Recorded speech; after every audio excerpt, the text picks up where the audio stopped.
비발디 스프링 2악장. 봄볕이 따스한 날 활짝 핀 꽃들이 봄바람에 살랑입니다. 소녀는 나무 아래 누워 나비잠을 잡니다. 잠을 자며 입가에 슬며시 미소를 짓습니다. 행복한 꿈을 꾸나 봅니다. 소년의 강아지는 아는지 모르는지 주위를 뱅뱅 돌며 일어나라고 지저만 댑니다.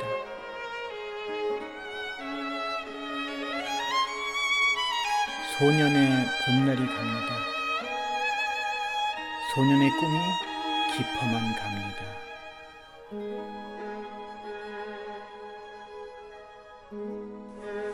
안녕하세요. 고전음악 오디세이 이정석입니다.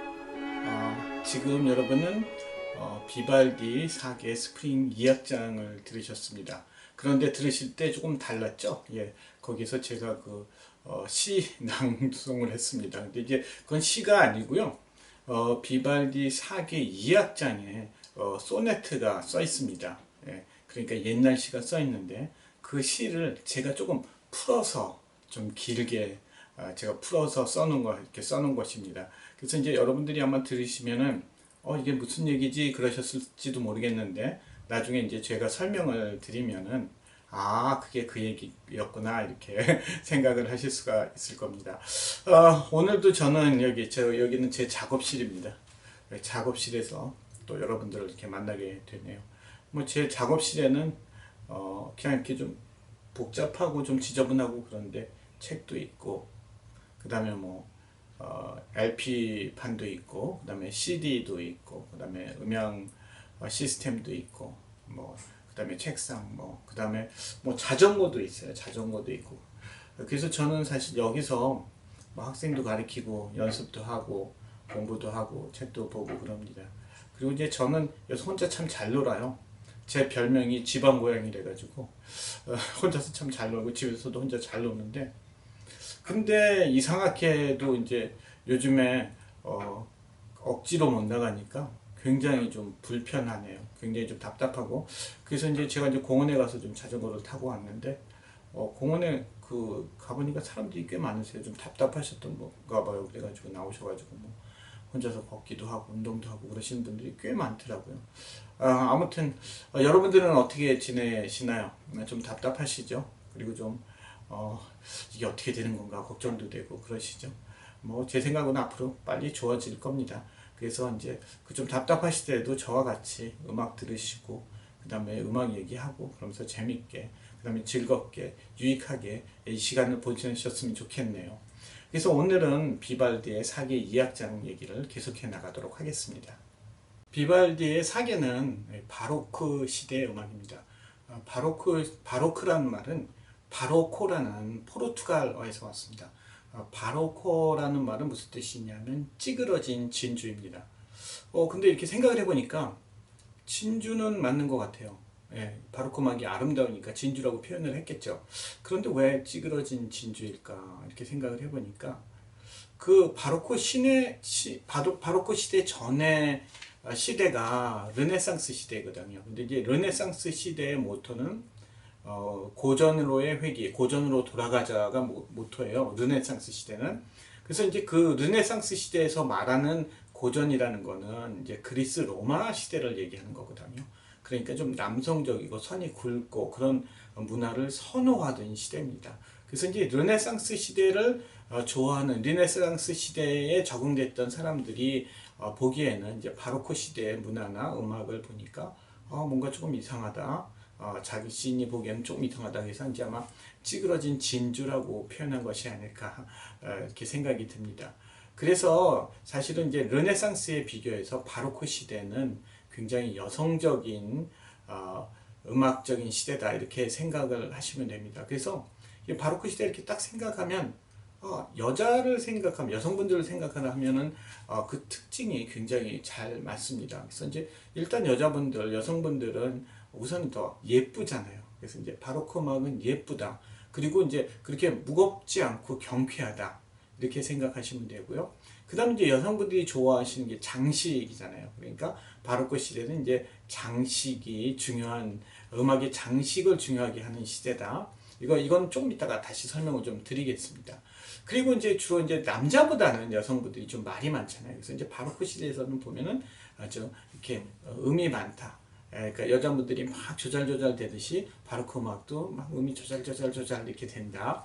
이렇게 생각을 하시면은 그 특징이 좀 이렇게 감이 좀 이렇게 딱 와서 좀 다실 거예요. 그래서 이제 바로크 시대의 그냥 전체적인 특성은 이렇고 또 이제 부분적인 특성에 대해서 조금 설명을 하도록 하겠습니다. 여러분 그 음악의 3요소 잘 아시죠? 예, 멜로디, 리듬, 하모니. 제가 이제 그 카톡에 글도 제가 올리고 그 다음에 이제 유튜브에서 동영상도 링크하고 그러는데 거기에서 좀 제가 글로 좀 자세하게 이런 부분적인 것들 좀 많이 씁니다. 리듬이 뭔지 뭐 멜로디가 뭔지. 그러니까 가능하시면 그걸 좀 읽어보시고 그것도 좀 참고로 해주시고 그거랑 좀 연관해서 이 동영상을 봐주시면 좀 좋을 것 같아요. 이 동영상에서 좀 설명하는데 좀 한계가 있습니다. 네, 그래서 음악의 3요소는 멜로디, 리듬, 하모니. 그러면 이제 바로크 시대의 멜로디, 리듬, 하모니의 특성은 어떠냐? 이제 이걸 생각해 보면 참 좋을 것 같습니다. 그래서 이제 바로크 시대의 멜로디는 굉장히 멜로디가 길어요. 긴데 이제 그 멜로디가 길다는 거는 어떻게 멜로디가 길다는 거를 알 수 있지? 그러니까 좀 사실은 이게 길다 짧다는 좀 상대적으로 평가가 되는 건데요. 이 바로크 다음에 오는 시대가 이제 고전 시대잖아요. 이 고전 시대, 그러니까 하이든, 모차르트, 베토벤이 활동했던 시대의 멜로디는 굉장히 짧습니다. 예. 여러분들이 잘 아시는 것처럼 뭐 베토벤의 운명경고 같은 경우 심지어 따다다단 따다다다 뭐 이렇게 아주 짧은데 이제 바로크 시대는 이제 멜로디가 좀 길어요. 그래서 이제 이 그 봄의 2악장도 들으시면 멜로디가 이렇게 쭉쭉 늘어집니다. 그래서 이제 이런 바로크 시대의 멜로디를 갖다가 이제 뭐라고 그러냐면 long breathed melody, 그러니까 긴 호흡의 멜로디, 그렇지 않으면 스펀 아웃 멜로디 이렇게 얘기해요. 그러니까 쭉쭉 늘린 멜로디라고 이렇게 얘기를 합니다. 그래서 이제 그거는 차차차차 들어보시면서 길구나를 느끼시면 되기 때문에 그냥 바로크 시대의 멜로디는 길다 이렇게 생각하시면 참 좋습니다. 그 다음에 이제 리듬. 리듬은 바로크 시대 음악의 리듬은 굉장히 일정하고 아주 규칙적입니다. 그래서 이제 비발디의 이제 그 리듬도 보면은 아주 규칙적으로 딴딴딴딴딴딴딴 이렇게 아주 그냥 규칙적으로 이렇게 맥박처럼 뛰는 거거든요. 그래서 이제 이런 걸 갖다가 이제 바로크 시대 리듬을 일컬어서 모토릭 리듬이라고 해요. 모토릭 리듬. 그러니까 모터처럼 아주 일정하게 이렇게 뛴다는 뜻이죠. 그리고 이제 하모니는 좀 굉장히 좀 설명을 하기가 되게 좀 복잡하지만 그냥 쉽게 좀 설명을 하면 제가 지난 시간에도 말씀드렸듯이 바로크 시대에 이제 비로소 장조와 단조가 이제 주요하게 쓰이는 그 음계가 되었다 이렇게 말씀을 드렸잖아요. 그래서 이제 장조와 단조를 뒷받침하는 화음이 이제 바로 그 펑셔널 하모니라고 그래요. 그래서 기능화성, 펑셔널 하모니, 기능화성. 그래서 이제 하모니는 기능화성이라는 게 쓰여지기 시작했다. 그런데 이제 이거를 그럼 기능화성이 어떤 거예요? 그러면 그냥 우리가 지금 우리 귀에 익숙하게 듣고 있는 모든 화성들, 익숙하게 듣고 있는 화성들이 다 기능화성이에요. 심지어 우리가 듣는 이 대중음악도 다 기능화성이에요. 근데 이제 현대음악, 20세기 음악이나 그렇지 않은 바로크 시대 전에 뭐 르네상스 음악 같은 경우는 아니지만 우리가 많이 듣는 바로크 시대 음악, 그 다음에 이제 고전 음악, 낭만 시대 음악은 다 기능화성이다. 그래서 우리 귀에 익숙한 화성이다. 이렇게 생각을 하시면 되겠습니다. 그래서 이제 멜로디, 길다, 리듬 아주 일정하다, 화성은 우리가 많이 듣는 귀에 익숙한 기능화성이라는 걸 쓴다. 그리고 딱 한 가지만 더 기억을 하시면 좋을 것 같아요. 그게 뭐냐면 다이나믹입니다. 다이나믹은 뭐냐면 소리 크기의 폭이죠. 소리 크기의 폭. 소리 크기의 폭은 뭐예요? 작았다, 컸다, 작았다, 컸다. 그런데 기억을 하셔야 될 건 이제 바로크 시대는 크레센도, 디크레센도라는 게 없었습니다. 그럼 그게 뭐예요? 점점 커지고 점점 작아지고 이런 게 없었죠. 그럼 뭐가 있었냐면 테러스트 다이나믹을 해요. 테러스트 다이나믹. 그러니까 테러스 아시죠? 테러스. 이렇게 돼서 그러니까 층계처럼 낮았다 높았다 그러는 거죠. 그래서 작았다가 컸다밖에 없어요. 빰빰빰 바라라 빰빰빰 바라라 따라란 따라란 딴딴 이렇게 해가지고 작았다 컸다 작았다 이렇게 갑자기 커지고 갑자기 작아지고 이런 이제 그 다이나믹밖에 없었어요. 그래서 이런 걸 갖다가 테러스트 다이나믹이다 이렇게 얘기를 합니다. 그리고 이제 그 바로크 음악에서 가장 중요한 두 가지를 좀 말씀드리려고 합니다. 이제 하나는 뭐냐면 바소 컨티뉴, 그러니까 영어로 하면 베이스 컨티뉴, 그리고 이제 한국말로 하면 좀 어려워요. 통주 저음이란 겁니다. 이제 그리고 이제 또 하나는 임프로비제이션, 그래가지고 이제 장식 기법, 이 두 가지가 바로크 음악에서 굉장히 중요합니다. 그래서 이제 그 베이스 컨티뉴라는 것은 뭐냐면요. 그러니까 이제 그 바로크 음악은 처음부터 이제 이렇게 연주를 쭉 할 때 만약에 플룻 소나타 그러면 이제 원래 플룻 소나타 그러면 이제 플룻하고 피아노가 반주를 하고 이제 이렇게 되지 않습니까? 근데 이제 그 당시에는 피아노가 없었고 합시코드가 대신 반주를 하는데 거기에 이제 꼭 하나 더 들어가는 악기가 있는 거죠. 그게 뭐냐면 이제 첼로라든가 혹은 더블 베이스라든가 혹은 이제 바순이라든가 이런 저음 악기가 같이 연주를 함으로써 같이 연주를 하는 거예요. 그래서 이제 저음을 강화시키는 거죠. 그래서 이걸 갖다가 이제 베이스 컨티뉴. 그러니까 이제 사실은 첼로나 저음악기뿐만 아니라 합시코드랑 이제 첼로랑 같이 하는 걸 이걸 이제 베이스 컨티뉴라고 합니다. 그래서 이제 이 저음을 좀 강화시킨 거는 이제 베이스 컨티뉴, 바소 컨티뉴어 혹은 통주 저음 이렇게 합니다. 이제 한 번만 들어보세요. 지금 이렇게 사진에서도 보시는 것처럼 피아노 합시코드가 있고 플룻이 있고 그 다음에 이제 첼로가 같이 연주를 하지 않습니까? 이게 이제 뭐 플룻 트리오 같은 게 아니라 이런 걸 갖다 플룻 소나타인데 첼로가 하나 더 들어가서 하는 이제 그 베이스 컨티뉴라는 겁니다. 이게 이제 바로크 음악에서 굉장히 중요해요. 이 저음 악기가 이제 첼로나 더블 베이스나 바순이 하나 들어가서 저음을 강화시키는 거는 이런 이제 소나타뿐만 아니라 콘체르토 같이 하는 이제 합주에서도 꼭 이렇게 들어가야 되는 겁니다. 그래서 이제 항상 바로크 음악에는 베이스 컨티뉴가 있다 이렇게 생각을 하시면 됩니다. 그리고 이제 중요한 또 한 가지는 이제 임프로비제이션이라는 거예요. 임프로비제이션. 한국말로는 장식 기법. 이건 뭐냐면요. 그러니까 이제 그 멜로디가 있으면 그 멜로디의 중요한 음만을 이제 작곡자가 주는 겁니다. 그러면 이제 거기다가 장식을 붙여가지고 조금 이렇게 더 아름답게, 더 선율적으로 변화시키는 거예요. 그래서 이제 이 작곡자들은 처음에 곡을 쓸 때 이 멜로디에다가 이제 중요한 음만을 주는 거죠. 제가 한번 시범을 보여드릴게요. 이제 악기로. 그래서 이제 이 비발디 사기의 봄의 2악장의 멜로디가 있어요. 이제 그거를 한번 바이올린은 아니고 제가 오버로 한번 연주를 하면서 보여드릴게요.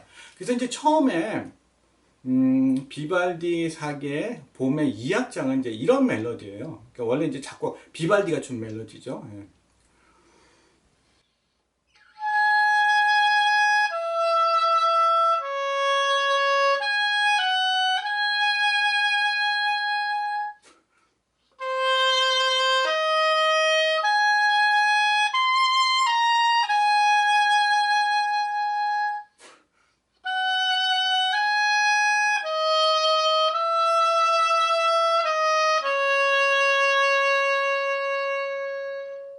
근데 이런 멜로디인데 이거를 연주자들이 여기에다가 이제 장식 기법을 쓸 수가 있는 거예요. 이걸 이제 임프로비제이션이라고 그러죠. 그러니까 장식음을 넣어가지고 곡을 더 선율적이고 아름답게 이렇게 만드는 거예요. 그래서 이제 한 번만 들어보세요. 지금 제가 방금 한 선율하고 비슷한가?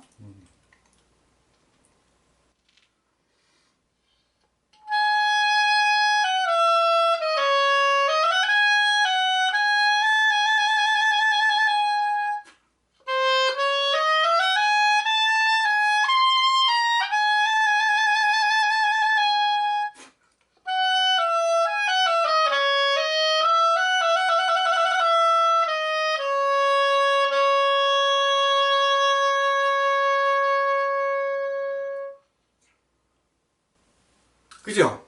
그 뼈대의 음에다가 더 다른 음을 더 장식해가지고 더 아름답게 이렇게 하는 거죠. 이거는 연주자들의 재량에 의해서 얼마든지, 그러니까 제가 지금 한 것처럼 하지 않아도 되고, 음을 더 많이 넣어도 되고, 더 음을 적게 넣어도 되는 거예요. 이제 이런 걸 갖다가 이제 바로크 시대에는 이제 이 장식 기법, 바로크 장식 기법 혹은 임프로비제이션이라고 그러죠. 요즘에 그 재즈 같은 음악에서도 이제 보면은 그 어떤 그 기본적인 화성만 주고 이제 그 연주자가 마음대로 그 임프로비제이션 한다고 그래요. 이제 그 재즈의 이제 기법인데 이게 원래는 이제 바로크 시대에서 이제 시작한 거죠. 바로크 시대 주로 쓰던 기법입니다. 그래서 이제 지금 보시는 것처럼 아까 제가 이 비발디 처음에 설명을 했을 때 바로크 음악은 여자 같다 그랬잖아요. 그래서 장식을 좋아한다 그랬잖아요. 이렇게 장식을 좋아하는 기법이에요. 그래서 이제 이 바로크 시대는 이 임프로비제이션이 굉장히 중요합니다. 그래서 두 가지 있지 않으시면 참 좋을 것 같아요.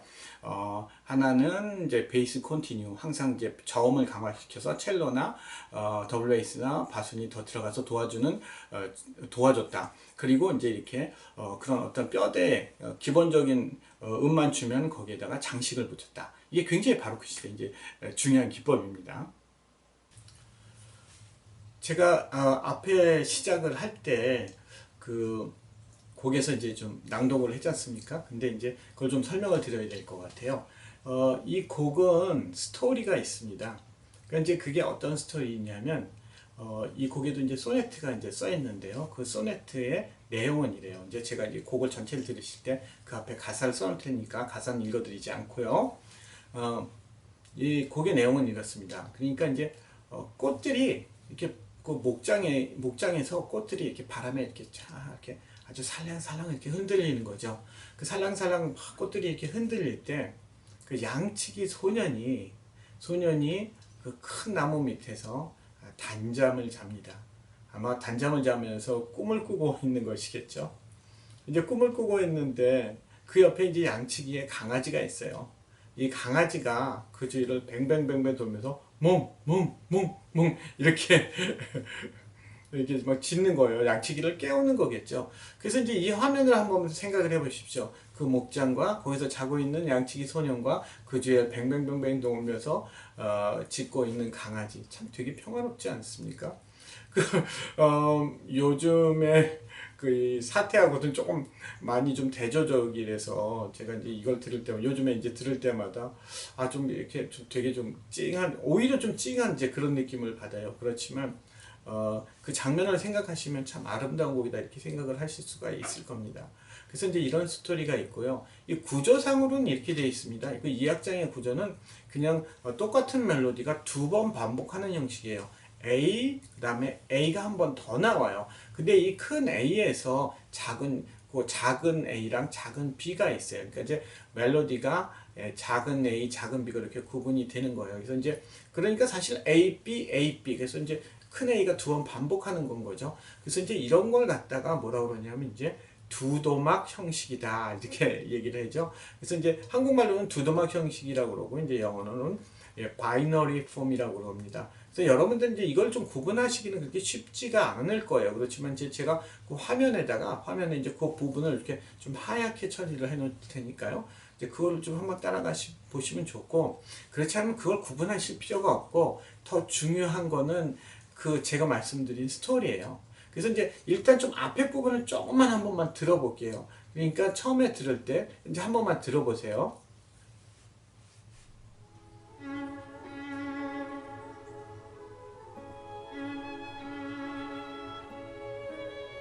어떠세요?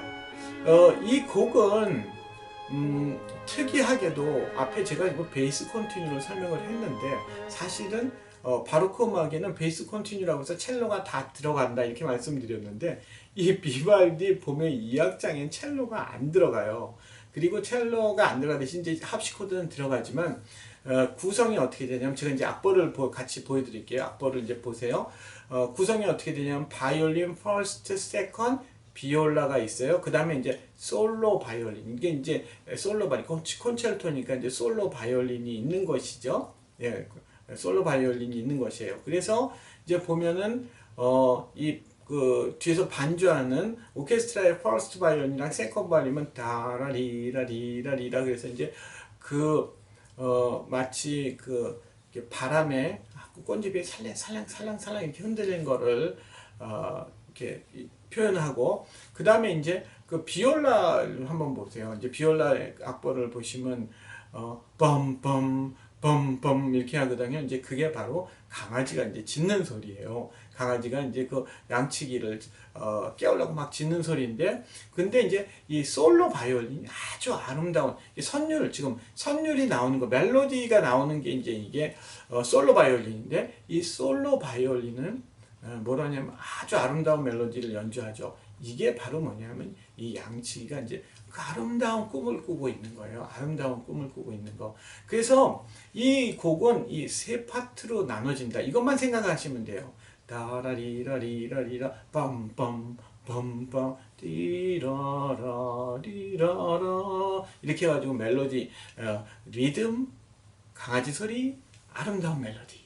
이제 이렇게만 기억을 하시면, 생각을 하시고 들으시면은 이 곡이 이걸 표현을 하는 거구나 이렇게 되는 거죠. 그래서 그렇게 한번 표현하고 또 두 번 반복하는 거예요. 그리고 또 한 가지, 아까도 말씀드렸듯이 improvisation, 장식 말씀드렸죠. 그래서 그 장식, 그 다음에 바이올린 솔로이스트가 그 어떤 그 중요한 음들에다가 장식을 살짝 붙여가는 그 멜로디를 들으시면 이 음악은 아주 아름답게 들으실 수가 있을 것 같아요.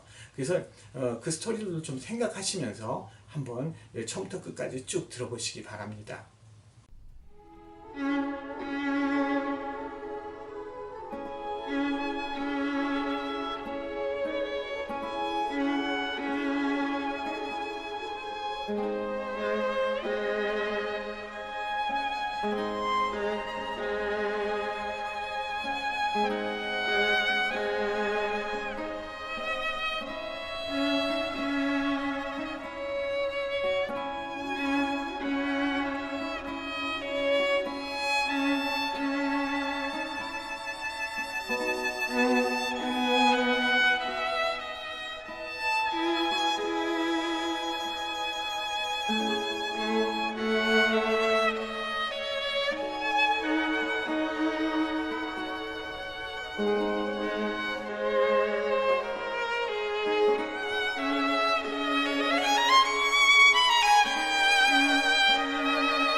음악 잘 들으셨나요?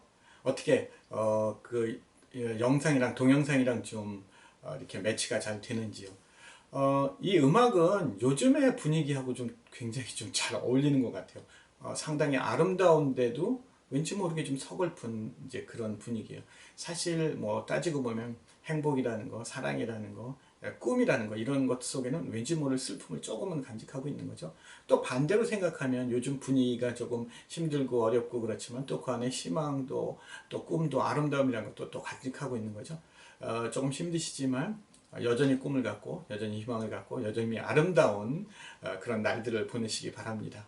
예, 감사합니다.